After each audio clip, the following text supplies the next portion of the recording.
की आर्थिक राजधानी कही जाने वाली मुंबई के हालात इस वक्त कुछ ठीक नजर नहीं आ रहे। खासकर बांद्रा का जो पोस्ट इलाका है वहां पर हालात काफी ज्यादा बिगड़े हुए हैं। इसके पीछे जो कारण है वो है बाबा सिद्दीकी की हत्या, जो कि सलमान खान के काफी करीबी थे। बाबा सिद्दीकी के बारे में बताया जाता है कि उन्होंने सलमान खान और शाहरुख खान के बीच में जो लड़ाई हुई थी उसमें उन्होंने बीच में आकर उन दोनों की सुलह करवाई थी। सलमान खान ही नहीं बल्कि पूरा बॉलीवुड बाबा सिद्दीकी की इफ्तार पार्टी में शामिल होता रहा है। इस पूरी घटना के लगभग 28 घंटे बाद इस पूरे मामले की जिम्मेदारी गैंगस्टर लॉरेंस बिश्नोई की गैंग ने ली। लॉरेंस बिश्नोई की गैंग ने इस हत्या की जिम्मेदारी लेते हुए कुछ ऐसे सवाल पीछे छोड़ दिए जिनका जवाब आज की इस वीडियो में हम लोग टटोलने की कोशिश करेंगे। गैंगस्टर लॉरेंस बिश्नोई की गैंग ने इस हत्या की जिम्मेदारी लेते हुए कहा कि इसकी हत्या गैंगस्टर लॉरेंस बिश्नोई की गैंग के द्वारा की गई है। इसके साथ ही इसमें यह भी बताया गया कि इसका कारण अनुस्थापन की मौत थी। आपको याद होगा, सलमान खान के घर पर फायरिंग मामले में आरोपी अनुस्थापन ने जेल के अंदर तथाकथित आत्महत्या कर ली थी। इस आत्महत्या को कई सारे उसके घर वालों ने और बाकी के जो लॉरेंस बिश्नोई गैंग के फैन पेजेस हैं, सपोर्टर हैं, उन्होंने ये कहा था कि सलमान खान का दबाव था, इसलिए इस शख्स को हत्या हुई है, ना कि इसकी आत्महत्या थी। दूसरा जो कारण है वो सलमान से नजदीकी बताई गई है। लेकिन सलमान से नजदीकी ही क्या कारण हो सकता है बाबा सिद्दीकी की हत्या करने का? क्योंकि इससे पहले भी जब सलमान खान के करीबी रहे कई लोगों पर फायरिंग हुई, उनको डराने के लिए फायरिंग हुई, धमकी भी दी गई, उनके घर पर फायरिंग हुई। हाल ही में जब एपी ढिल्लो और सलमान खान के साथ जब एक गाना रिलीज हुआ था तो उसके बाद भी एपी ढिल्लो के कनाडा वाले घर पर फायरिंग हुई थी। लेकिन इसके बाद भी फायरिंग तक तो ठीक था, लेकिन बाबा सिद्दीकी जैसे बड़े नेता और चर्चित नेता की इस तरह से निर्मम हत्या कहाँ तक जायज है? इस मामले में गैंगस्टर लॉरेंस बिश्नोई ने एक और जो चीजें हैं वो बताई है, और वो बताई है बाबा सिद्दीकी का अंडरवर्ल्ड कनेक्शन। बताया जाता है कि बाबा सिद्दीकी का अंडरवर्ल्ड डॉन दाऊद इब्राहिम से कनेक्शन था और उस पर मकोका भी लगी हुई थी। जब दाऊद इब्राहिम भारत में था 1993 के बम धमाकों से पहले, उस वक्त बाबा सिद्दीकी दाऊद इब्राहिम का सपोर्टर रहा था। इसी चीज को लेकर लॉरेंस बिश्नोई गैंग ने अपनी जिम्मेदारी वाली पोस्ट में सब कुछ लिखा है। लेकिन एक रिपोर्ट ये बताती है कि बाबा सिद्दीकी को तो खुद दाऊद इब्राहिम ने धमकी दी थी। आखिर इस वीडियो में कहां तक सच्चाई है, इस धमकी में कहां तक सच्चाई है, इसके बारे में तो चर्चा करेंगे ही, साथ ही कई सारी चीजें और भी जो सवाल है वो पीछे छूट जाते हैं। सबसे बड़ा सवाल ये था कि आज से पहले जब भी ऐसे कोई इंपॉर्टेंट या हाइलाइटेड मर्डर होते थे जो लॉरेंस बिश्नोई गैंग के द्वारा करवाए जाते थे, तो उसमें सबसे बड़ी बात देखने को ये मिलती थी कि या तो गैंगस्टर बरार उसकी जिम्मेदारी लेता था, अगर गैंगस्टर बरार उसकी जिम्मेदारी नहीं लेता था तो अनमोल बिश्नोई या फिर रोहित गोदारा उस पूरे हत्याकांड की जिम्मेदारी लेते थे। लेकिन ये एक हाईलाइटेड मर्डर होने के बाद भी लॉरेंस बिश्नोई गैंग के उस शख्स ने इस पूरे हत्याकांड की जिम्मेदारी ली जिसको आज तक कोई जानता भी नहीं था। अब आपके मन में भी ये सवाल होगा कि जब गैंगस्टर लॉरेंस बिश्नोई का भाई अनमोल बिश्नोई और गोल्डी बरार जब विदेश में थे तो वो भी फेसबुक के माध्यम से इस चीज की सुपारी ले सकते थे या जिम्मेदारी इसकी ले सकते थे। लेकिन आखिर क्या आन पड़ी कि एक शख्स जिसका नाम बताया जाता है प्रवीण लोनकर के साथ शुभम लोनकर नाम के इस फेसबुक पेज से एक पोस्ट जो है वो वायरल हुई और इस पोस्ट में गैंगस्टर लॉरेंस बिश्नोई की तरफ से बाबा सिद्दीकी के मर्डर का पूरा चिट्ठा कबूल किया गया। लेकिन ऐसे कुछ सवाल अब भी आपके जहन में बैठे होंगे। इस वीडियो को आने में थोड़ा लेट होने का सबसे बड़ा कारण ये था कि इस वीडियो के बारे में हमें कुछ भी तथ्य नहीं थे। लगभग इनकी हत्या के 28 घंटे बाद कोई गैंग इनकी जिम्मेदारी लेती है, उससे पहले मीडिया के द्वारा सिर्फ और सिर्फ कयास लगाए जा रहे थे। हम भी सोचने को मजबूर थे और ये भी कहा जा रहा था कि आज से पहले अगर लॉरेंस बिश्नोई गैंग ने इस किलिंग को अंजाम दिया था तो आज से पहले इतना लंबा टाइम उनको जिम्मेदारी लेने में नहीं लगता। 28 घंटे तक इस चीज की जिम्मेदारी किसी गैंग ने नहीं ली। 28 घंटे बाद लॉरेंस बिश्नोई गैंग के ही एक साथी जिसका नाम शुभम लोनकर महाराष्ट्र बताया जा रहा है, उसने इस पूरे मामले की जिम्मेदारी ली। जिम्मेदारी लेने से पहले कई सारे कयास जो मीडिया वालों ने लगाए वो ये थे कि इनकी टारगेट किलिंग हुई थी। इस मामले में पुलिस ने एक सूत्र को बताते हुए ये भी कहा गया कि इनकी जो टारगेट किलिंग के लिए इन 3 जो शूटर थे इनको 50,000 रुपए का ऑफर हुआ था और इसलिए ये जो लोग थे इनकी टारगेट किलिंग के लिए आए थे और जिसान जो इनका बेटा है वो और बाबा सिद्दीकी दोनों उनके टारगेट पर थे। आखिर ये टारगेट किलिंग का मामला तो नहीं निकला क्योंकि इसके बाद लगभग 28 घंटे बाद ही गैंगस्टर लॉरेंस बिश्नोई की गैंग के एक साथी ने इस पूरे हत्याकांड की जिम्मेदारी ले ली। तो आज की वीडियो में आपको इसी कहानी के आसपास घूमते इन पहलुओं के और सवालों के जवाब ढूंढने के लिए हम लोग निकलते हैं। और सबसे पहले बात करते हैं कि मर्डर के वक्त उस वक्त कौन कौन था और ये जो मर्डर था ये आखिर हुआ कैसा था। देखिए, दशहरे का टाइम था, शनिवार का वक्त था। बाबा सिद्दीकी अपने बेटे जिसान के ऑफिस के बाहर आ रहे थे। उनके बेटे जिसान और बाबा सिद्दीकी दोनों जब उस ऑफिस से बाहर निकलते हैं, बाहर ही कुछ दूरी पर उनकी कार खड़ी हुई थी। उनके कुछ दूरी पर ही कुछ पुलिस वाले थे। ऐसे में बाबा सिद्दीकी और जो जिसान है उनके बेटे वो दोनों बाहर निकलते हैं, लेकिन उसी वक्त जिसान को एक कॉल आ जाता है। अब इस कॉल के बारे में भी हम लोग आपको बताते हैं कि ये कॉल किस चीज से रिलेटेड था, और इस कॉल के आते ही जो जिसान है वो वापस से अपने ऑफिस के अंदर चला जाता है। दरअसल ये कॉल जो बताया जा रहा है वो है कि एसआरए का रीडेवलपमेंट का एक जो प्रोजेक्ट था, एसआरए जो एक बड़ी कंपनी का रीडेवलपमेंट का जो प्रोजेक्ट था, उसी को लेकर मुंबई के बांद्रा में कुछ झुग्गी झोपड़ियों को हटाया जा रहा था। इसी चीज को लेकर उनके बेटे जिसान, बाबा सिद्दीकी के बेटे जिसान अनशन पर भी बैठे थे, हड़ताल भी की थी। और बाबा सिद्दीकी और उनके बेटे जिसान को इस प्रोजेक्ट का विरोध करने के कारण उनके 15 दिन पहले धमकी भी मिल चुकी थी। सबसे बड़ी बात ये थी कि इनको धमकियां लगातार मिल रही थी कि इन झुग्गी झोपड़ियों में हमें रीडेवलपमेंट का काम शुरू किया जाए। ऐसा रीडेवलपमेंट का जो मुद्दा था वो बांद्रा इलाके में चमचमाता हुआ था। बांद्रा इलाके से क्योंकि बाबा सिद्दीकी के जो बेटे हैं जिसान, वो यहाँ से विधायक है, इसलिए उन्होंने इस पूरे चीज का विरोध किया। उन्होंने ये भी कहा कि इन झुग्गी झोपड़ियों को ना हटाया जाए। इसी चीज को लेकर लगातार उनको धमकियां मिल रही थी, उनको सुरक्षा भी मुहैया कराई गई थी। और इस चीज के मामले को लेकर जब उनके पास कॉल आया तब वो अंदर अपने ऑफिस में चले जाते हैं। अब बाहर बचते हैं सिर्फ और सिर्फ बाबा सिद्दीकी। 3 लोग एक ऑटो में से उतरते हैं और उतरने के बाद बाबा सिद्दीकी के पास आते हैं। बाबा सिद्दीकी से हाथ-वाथ मिलाते हैं, उसके बाद उनको कहते हैं कि आप हमारे साथ दशहरा नहीं मनाएँगे। ऐसे में बाबा सिद्दीकी जो पहले से कई सारे दशहरा कार्यक्रमों में शिरकत करके आए हुए थे, उन लोगों के साथ पटाखे जलाने लग जाते हैं। जैसे ही पटाखे जलाकर उनके साथ जश्न मनाते हैं, उसके बाद जैसे ही वो अपनी कार में बैठते हैं, फ्रंट सीट पर जैसे ही वो बैठते हैं, पटाखों की आवाज के बीच से इन 3 शूटर में से एक शूटर ने लगातार उनके सीने पर 6 गोलियां दागी। 6 गोलियां जब इन पर दागी गई, उनमें से 3 गोलियां इनके आर-पार हो गई, और 3 गोलियां आर-पार होने के बाद जब इनको हॉस्पिटल ले जाया गया, तब उनकी लीलावती अस्पताल में ही इन्होंने दम तोड़ दिया। तो ये थी पूरी घटना कि आखिर इस घटना में क्या हुआ। बात कर लेते हैं कि इस घटना से जुड़े हुए कौन-कौन से तथ्य जो हैं वो आते हैं। इस घटना के बारे में अभी जो बताया जा रहा है वो ये है कि इसमें सिर्फ 2-3 शूटर नहीं बल्कि 10 से 15 लोगों की टीम शामिल थी। अब ये बात आते ही कि 10-15 लोगों की टीम था शामिल थी इस पूरे कांड में, ये बात तो सिरे से खारिज हो जाती है कि ये कोई टारगेट किलिंग का मामला था। क्योंकि इससे पहले जब लॉरेंस बिश्नोई गैंग ने इस चीज की जिम्मेदारी ली, उससे पहले ये बात जो आ रही थी कि इन तीनों शूटर ने इस पूरे हत्याकांड की जो टारगेट था वो टारगेट किलिंग के तौर पर 50,000 रुपए लिए थे। अब सबसे बड़ी बात यह है कि अगर 50,000 रुपए लिए होते तो 15 लोगों को होना मुनासिब नहीं है, क्योंकि 15 लोग अगर 50,000 में टारगेट किलिंग करने जाएंगे तो उनके हाथ क्या क्या लगेगा। 50,000 को आप 15 जगह बांट कर कयास लगा सकते हैं। तो यहाँ पर तो इस पूरे जो भी ये पर्सपेक्शन था उस पर विराम लग जाता है।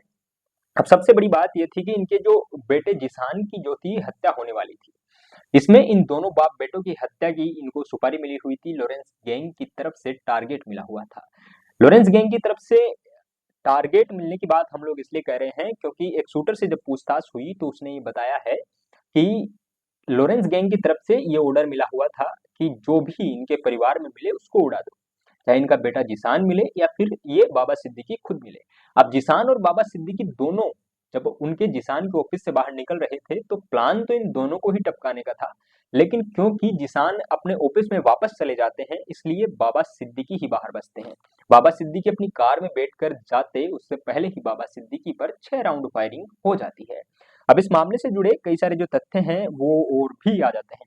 इस पूरे मामले में जो 3 लोग जो गिरफ्तार किए गए उनका नाम शिव, धर्मराज और गुरमेल जो इसमें मुख्य आरोपी हैं ये बताए जा रहे हैं।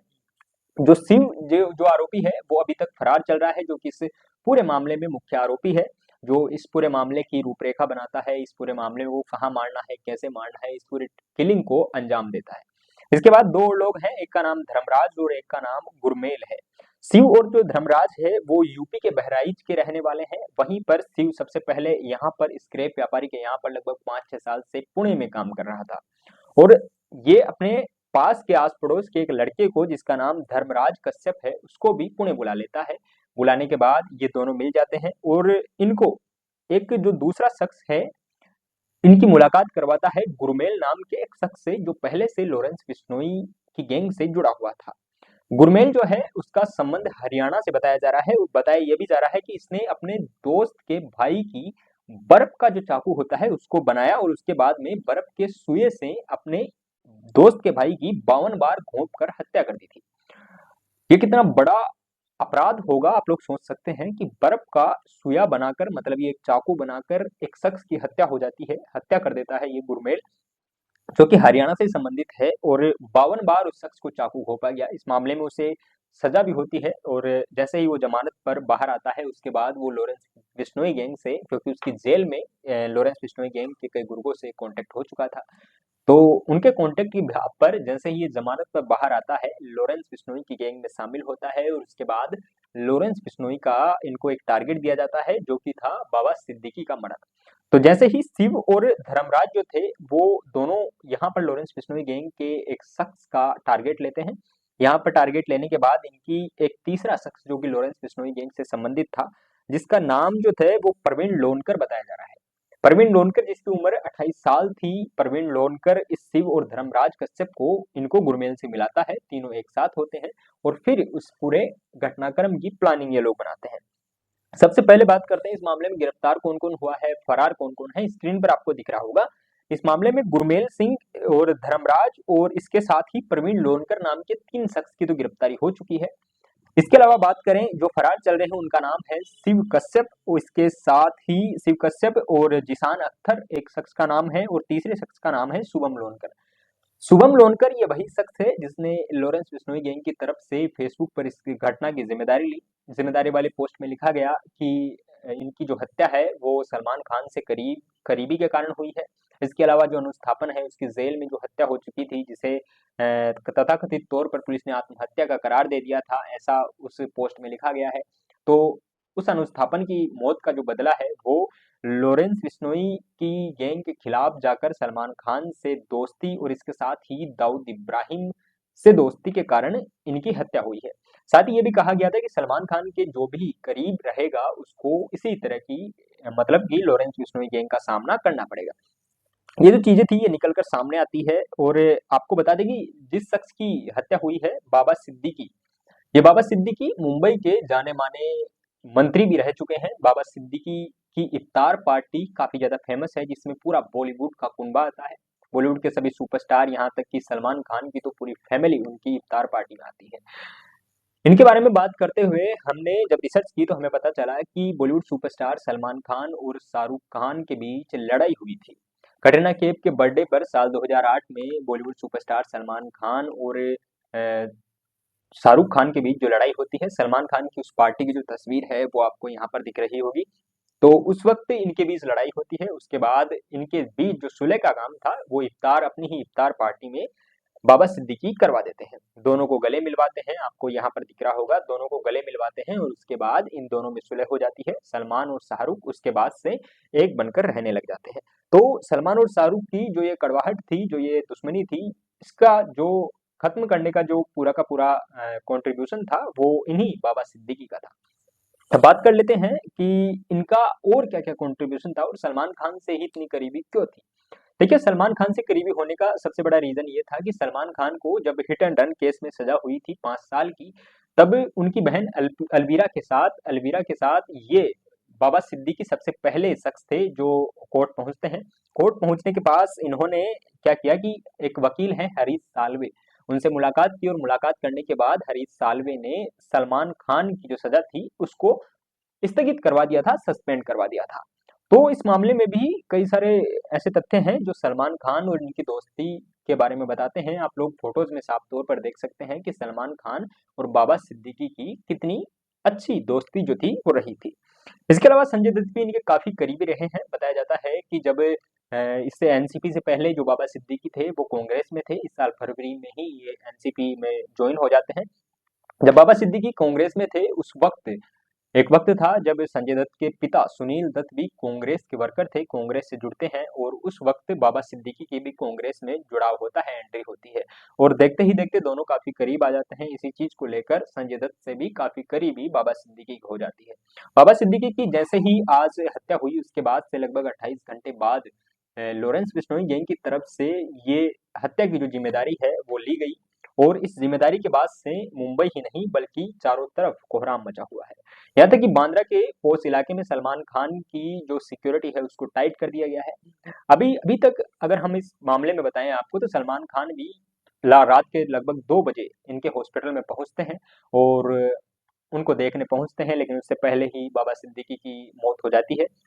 उसके बाद से आज दोपहर सलमान खान लगभग 2 बजे बाबा सिद्दीकी के टाइट सिक्योरिटी के अंदर बाबा सिद्दीकी के घर वालों से मिलने के लिए जाते हैं। सलमान खान और बाबा सिद्दीकी के बेटे जो हैं वो जिशान, उनकी भी करीबी काफी देखी गई है। ऐसे में बाबा सिद्दीकी की हत्या में गैंगस्टर लॉरेंस बिश्नोई का नाम अब तक निकल कर आ रहा है। अब तक जो अपडेट थी वो सारी हमने आपको बता दी। गैंगस्टर लॉरेंस बिश्नोई अभी दाऊद के इशारे पर चल रहा है या फिर यूं कहें कि दाऊद की राह पर चल रहा है। लॉरेंस बिश्नोई अब तक धमकी देने, फायरिंग करने तक तो ठीक था, लेकिन एनसीपी के नेता बाबा सिद्दीकी और जो कि काफी फेमस नेता थे उनकी इस तरह से हत्या, जिसके बाद से देश में हालात काफी बिगड़े हुए हैं।